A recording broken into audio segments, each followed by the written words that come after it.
Yeah, right when we pulled up, we were trying to come down this road, and we absolutely could not go down this road because it was way too high. And to give you perspective on how high it is, take a look at this car.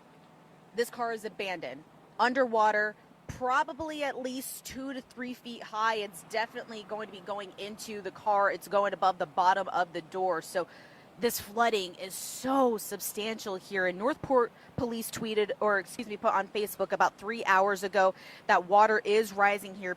Be patient. They are coming to get you. Now, this water, we're assuming some of it is coming from a canal, and you see the drain is trying to work as hard as it can. It's like a little whirlpool happening right by the canal and that power pole.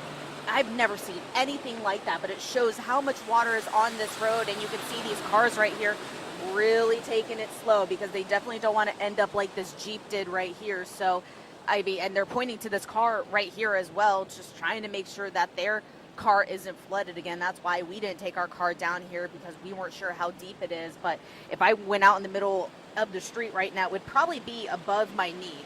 That's my best guess. It would be above my knee. But again, you see that they are really taking it slow right now going through here. And this is near the villas of Northport. That's where this is right now. We're going to try to get on the other side of the road shortly as well, just because we want to see exactly what is happening over there. We have seen several cars submerged too. So if you are going to be in this area, try to avoid going through this water too. It's really, really bad right now. If you have a lifted truck, kind of like these right here, like this Ford F-150, it's not too bad at the moment. But if you have a smaller car like a sedan and going through this water, you might as well turn around, because what we have been preaching for a while, turn around, don't drown. That goes for everything. And here's a police car right here. Mike, I don't know if we can get over here. So this SUV just came from the other side of where a lot of people are trapped. We're hoping that more people are able to be rescued by police. So hopefully we're going to be able to go down there and try to get there. And you know, for our safety as well, we will step back if that's the case. But again, if you are in this area, please be careful going through this water and at the stoplights as well. Reporting live in Northport, Kaitlin Knapp, Fox 4. Kaitlin, quick question for you. I know you just got to Northport, and thank you for getting there quickly and putting up that shot quickly and bringing us these live pictures. But so you may not have had a chance to talk to anybody yet. I'm just curious if you know if that, because it's a couple days later now and there's still so much water there, I have to imagine it was higher at some point. Do you know if there's any damage to any of the homes because of the water?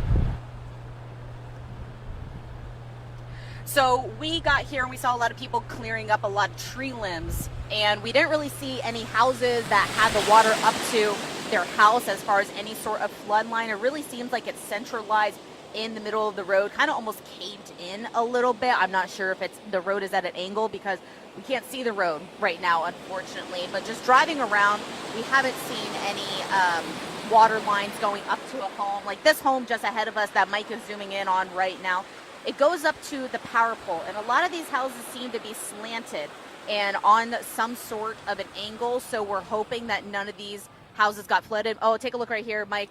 Over here, this car is driving on the curb right now, trying to, oh, they might be stuck. They're trying to drive on the median to see if they can get through this water. They have a pretty low car, so it's not looking good for them right now. And again, this goes to show you that if the water looks too deep, then it probably is. So hopefully they'll be able to make it out. I'll probably go over there, maybe see if we can push them out, if they can get around, or maybe just kind of push through it as well. Or if you have a bike, that might also be the best choice at the moment. So we're going to go over there in just a second, see if maybe we can help them out as well. And again, this just goes to show you too the impact that Hurricane Ian had, whether it was flood damage to your home that we haven't seen quite yet in Northport, trees down, flooding, or even, unfortunately, getting your car stuck.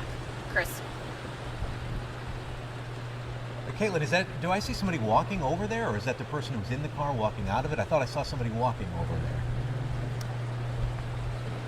there. So there was somebody on a bike that was going through. They literally just got stuck. There's another car in the middle. That black car has been here since we got here. So there are at least 2 cars abandoned right now.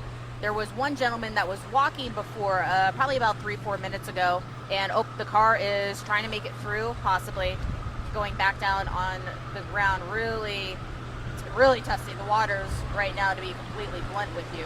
So it looks like that the car's able to make it through, thankfully, and didn't end up like one of these other two cars. So yeah, we saw a couple people walking around. There was one person on a bike that kind of just pulled over. A lot of cars are coming right now. We've seen some Xfinity cars. We've seen some electric companies, Northport Police. We saw Northport Fire here as well. So a lot of people are walking around. Some people are taking their bikes. Some people are driving through. But if you can avoid driving, definitely do so.